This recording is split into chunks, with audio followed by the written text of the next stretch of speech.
귀한 은총으로 은혜로 살찌우시고 복 주시기를 축복합니다.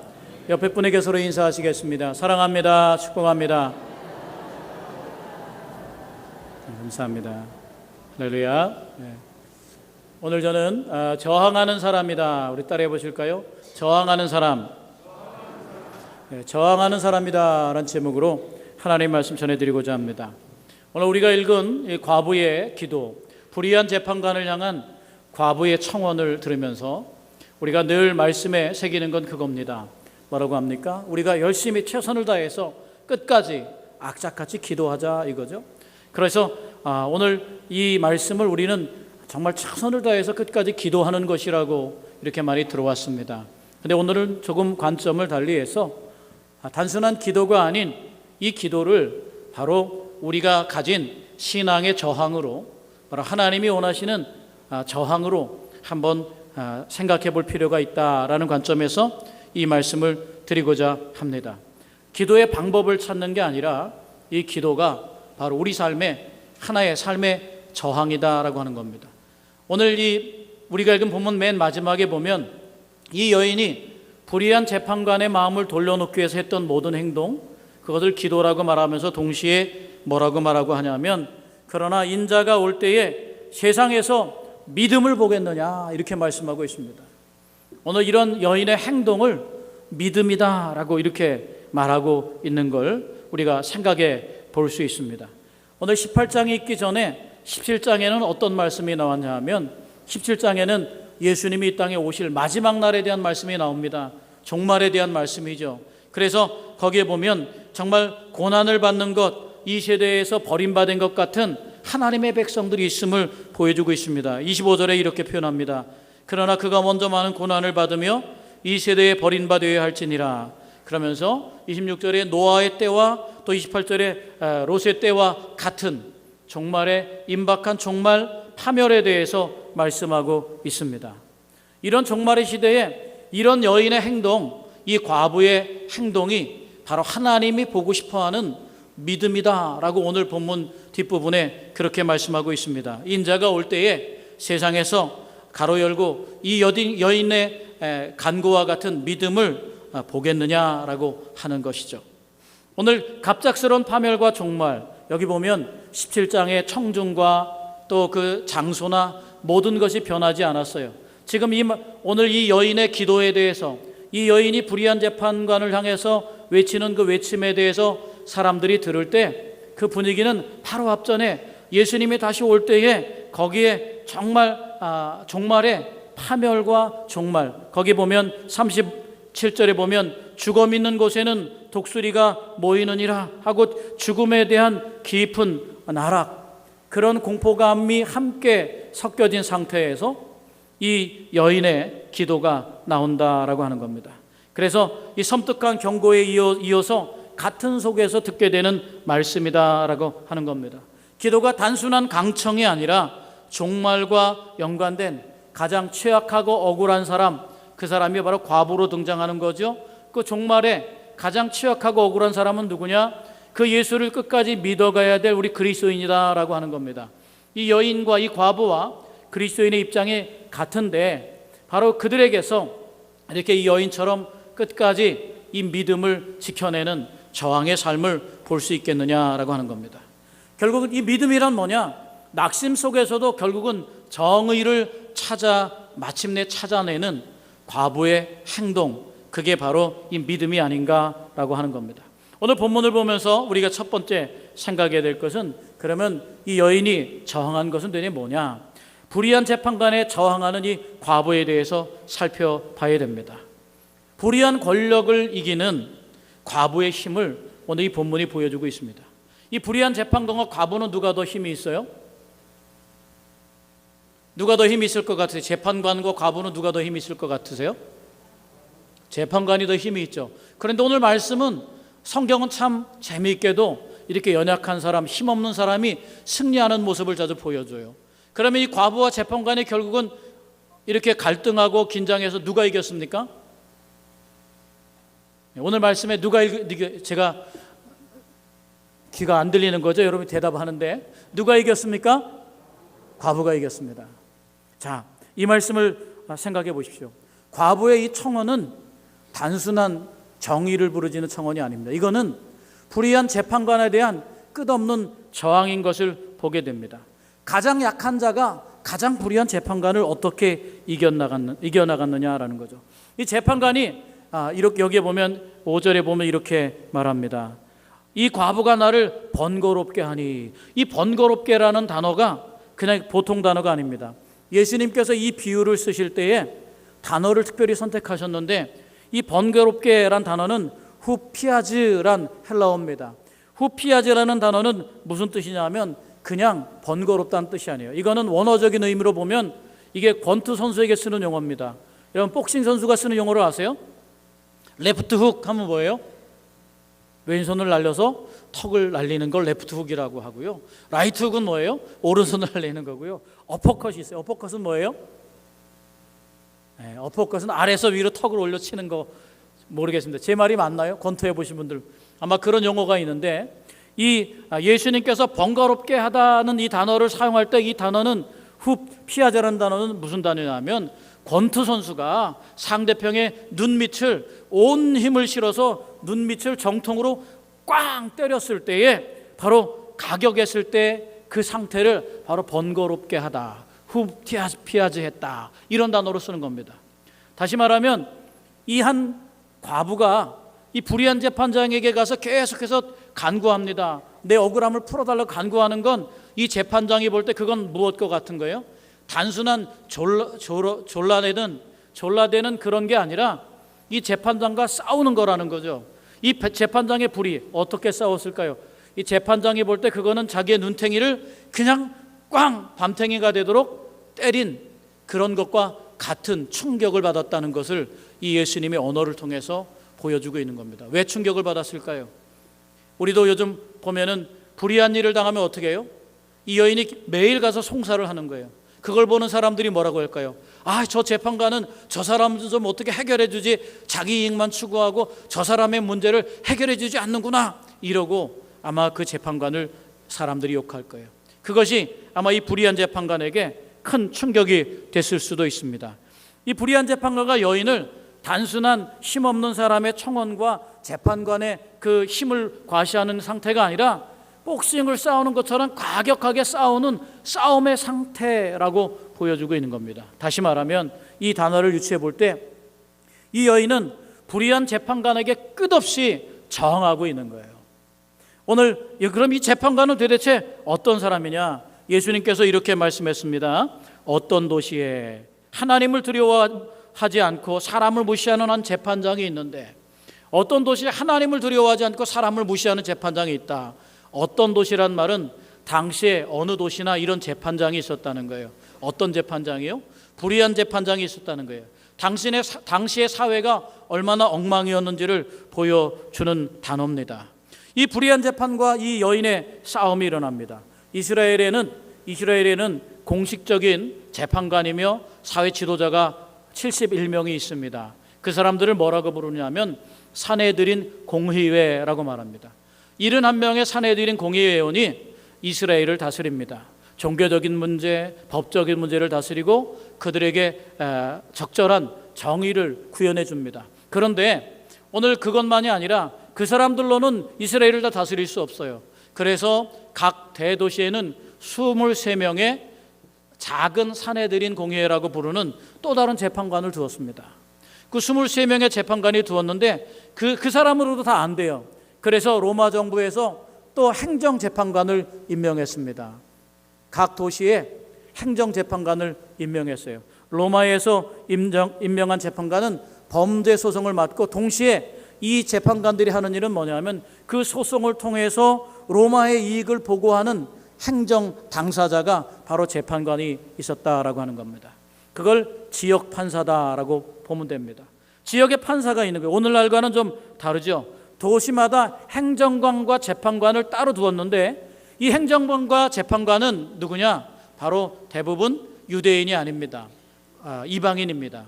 이방인이면서 불신자인 거예요.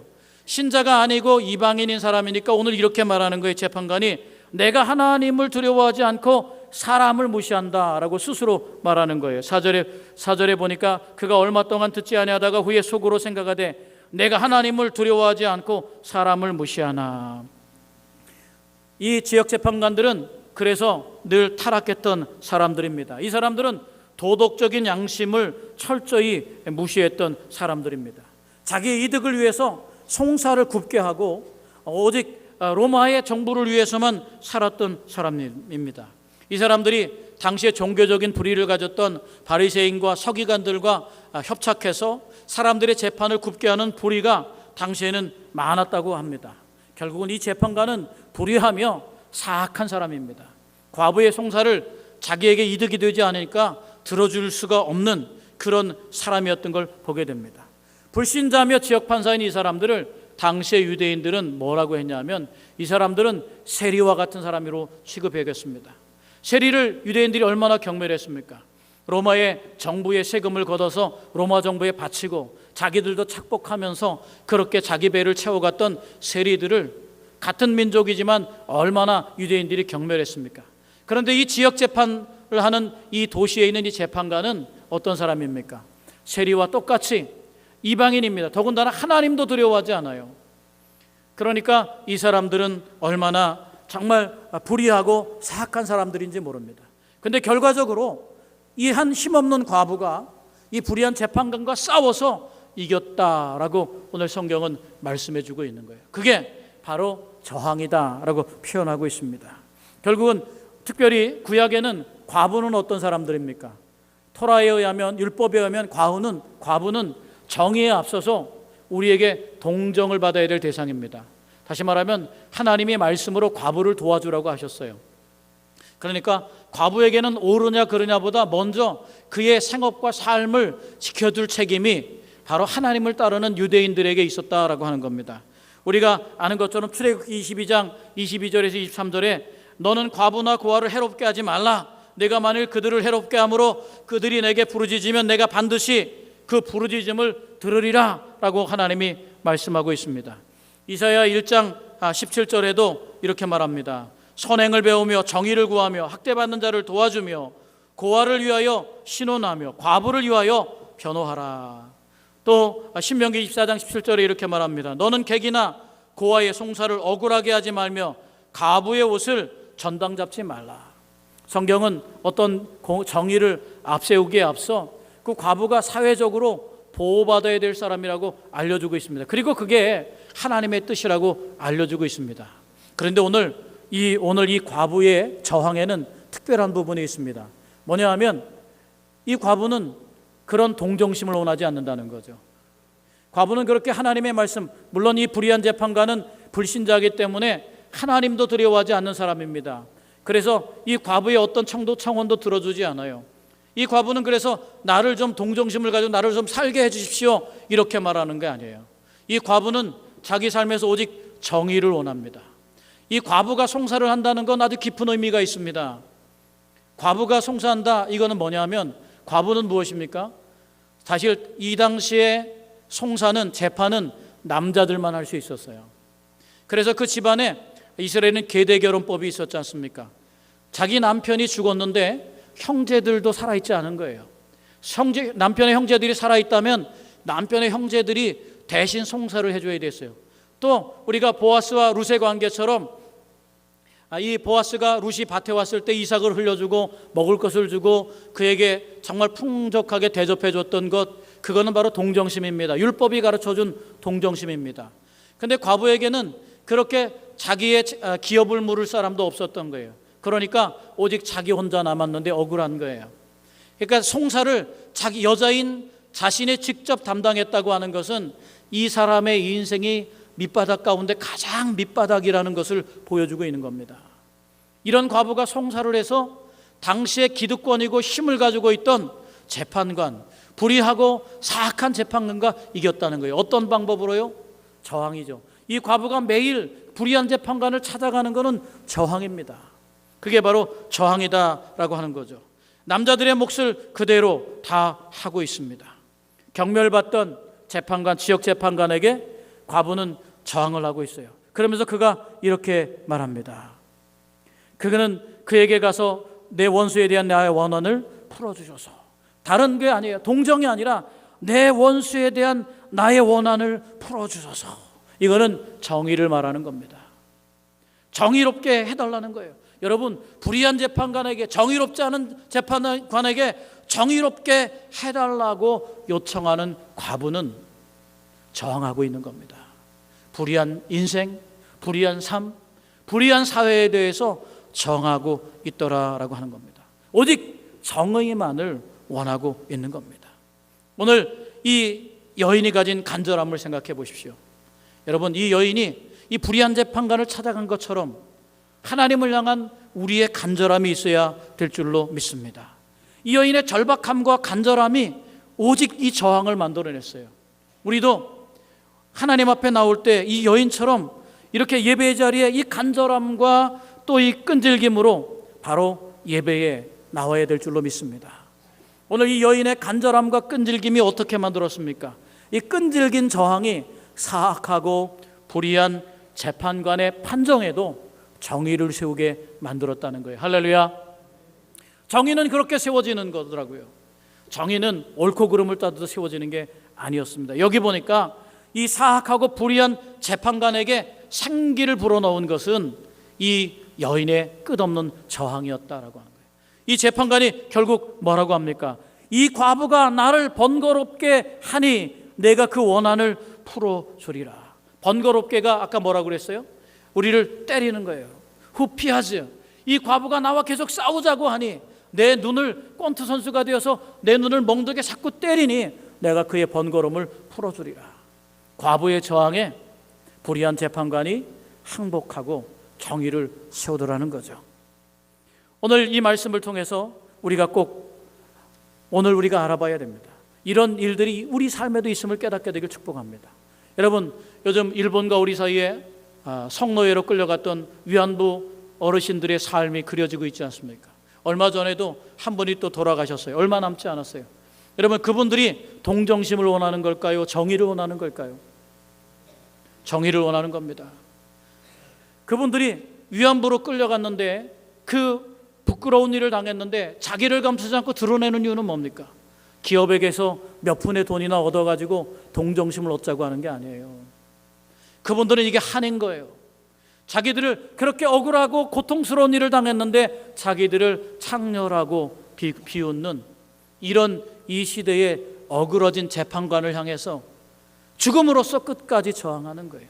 저는요, 그분들이 일본이 실수하는 것은 그분들이 전부 다 사망해서 더 이상 저항할 사람이 없을 때까지 기다려주는 것은 그들의 역사에 아주 큰 실수라고 생각합니다. 그분들이 끝없이 저항하는 거, 이 저항은 멈추지 않고 포기할 수 없는 거예요. 이 여인의 간절함은 자기의 억울함을 풀지 않고는 멈추지 않는 끝없는 저항이더라라고 하는 겁니다.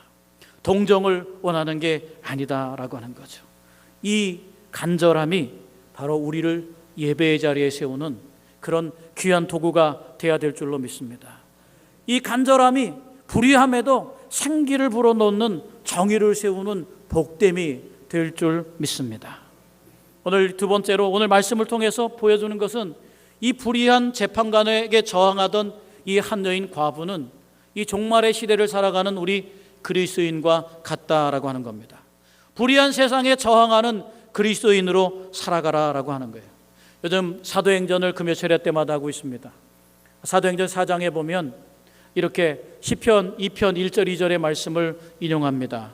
어찌하여 이방 나라들이 분노하며 민족들이 헛된 일을 꾸미는가? 세상의 관원들이 서로 꾀하여 여호와의 기름 부음 받은 자를 대적하는가? 오늘 사도행전에 보면 예수 그리스도를 주로 고백하는 사람들을 대적하고 하나님의 뜻이 이루어지지 않기를 바라는 세상 군왕들과 세상 사람들이 결국은 하나님 나라를 대적하고 믿는 자를 대적한다는 사실을 보여주고 있습니다. 그래서 사도행전 4장 25절에서 26절에 이 시편을 인용하여 제자들이 기도합니다. 세상과 그리스도인의 관계, 세상은 그리스도인들을 적대시하고 있습니다. 세상은 핍박을 받는 것이 당연하다는 것입니다. 처음에 말씀드린 것처럼 오늘 이 과부의 청원을 듣는 이 청중들은 당시에 종말론적인 예수님이 다시 오실 때에 어떤 일이 일어날 것인가를 선명하게 듣는 가운데 이 말씀을 들었습니다. 그러면서 예수님께서는 이 말씀을 들으면서 먼저 해주신 말씀이 있어요. 뭐라고 말씀합니까? 예수께서 그들에게 항상 기도하고, 항상 기도한다는 말은 뭡니까? 항상 기도한다는 말은 이 기도가 어떤 통성기도인지 방언기도인지 침묵기도인지 방법을 나타내는 게 아니라 삶의 태도인 것을 나타내는 거예요. 항상 이런 삶의 태도를 가지라는 거예요. 기도가 삶이고 삶이 기도라고 하는 걸 보여주는 겁니다. 그러면서 이렇게 말합니다. 낙심하지 말아야 할 것을. 다시 말하면 이 말씀을 듣는 우리는 예수님께서 오실 때 무슨 일이 있다는 거예요? 낙심할 일이 있다는 겁니다. 세상의 종말에는 그리스도인들이 낙심할 일만 있습니다. 우리를 넘어뜨리려고 하는 어둠이 있습니다. 그래 여기 낙심하지 말아야 할 것은 이란 단어를 썼어요. 헬라어로 에크카케오란 단어를 썼습니다. 에크카케오는 무슨 뜻이냐 하면 힘을 다해서 지치거나 힘이 다 빠져가지고 지치거나 겁쟁이가 되어서 포기하는 것을 말해요. 낙심하지 말지니란 뭐예요? 지치거나 포기하지 말고 끊임없이 저항하라는 거예요. 저항은 하나님 나라를 향한 저항은 멈춰서는 안 된다라고 하는 겁니다. 세상을 향한 저항에, 기도에, 하나님 나라를 어그러뜨리는 그런 세상의 활동에 지치지 말고 기도하라고 말씀하고 있습니다.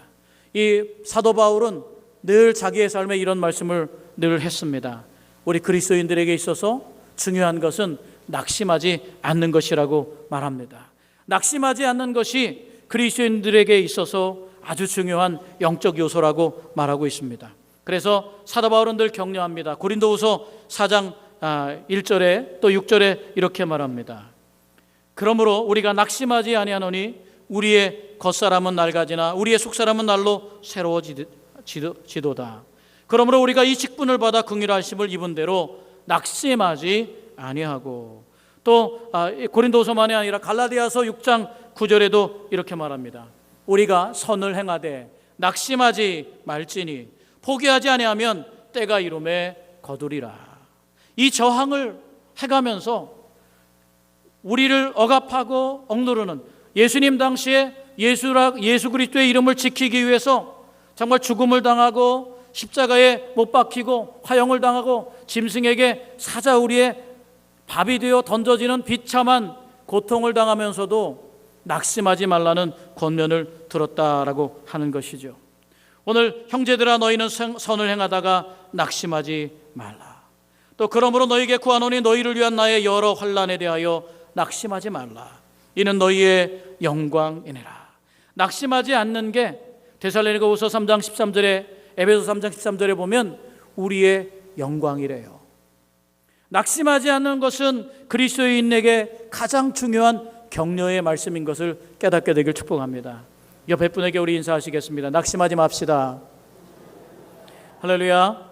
네, 우리는 정의가 실현되기 전에는 끝날 수 없는 삶을 사는 사람들이에요. 그게 무엇입니까?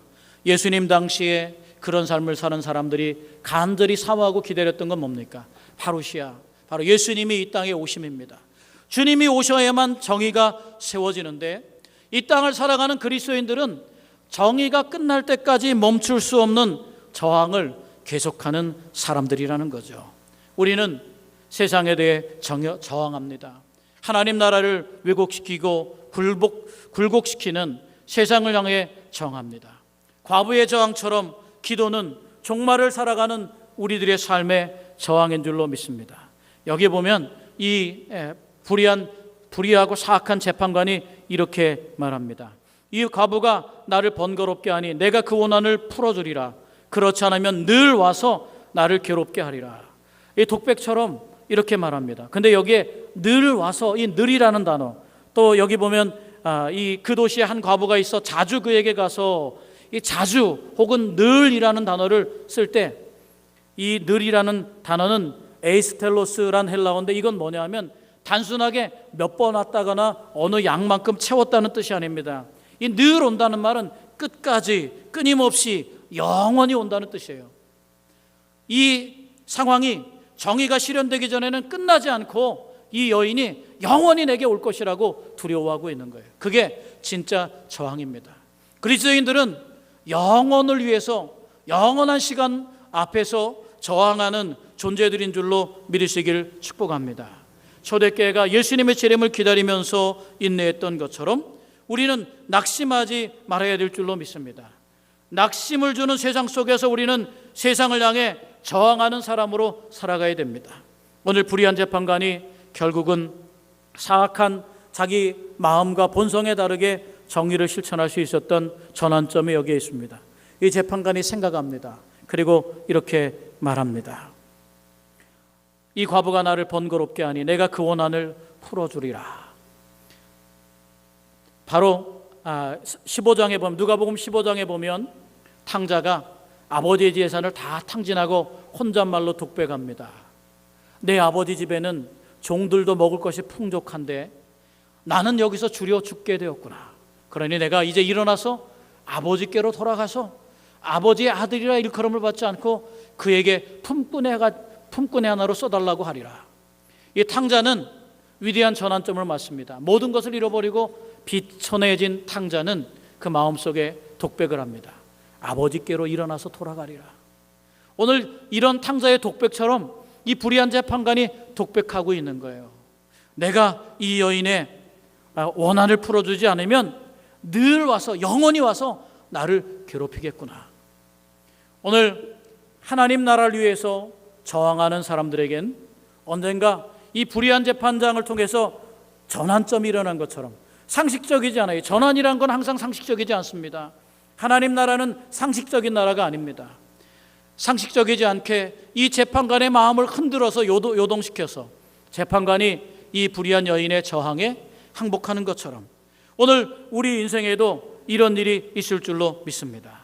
우리에게 반드시 이런 승리의 전환점이 일어남을 믿고, 오늘 우리 인생에 있는 고통과 아픔, 때로는 억울함, 때로는 세상으로부터 손가락질 받는 그런 손가락질, 혹은 세상으로부터 개독교라고 욕을 먹고 세상으로부터 정말 무식하고 못 배운 사람처럼 취급받는, 믿는 사람들이 이렇게 비참하게 취급받는 이 세상 속에서도 주님의 오심에 반드시 동정이 아닌 정의가 이루어짐을 믿으시고 오늘 끝까지 인내하며 낙심하지 않은 인생을 끝까지 살아내는 저와 여러분이 되시기를 주님의 이름으로 축원합니다.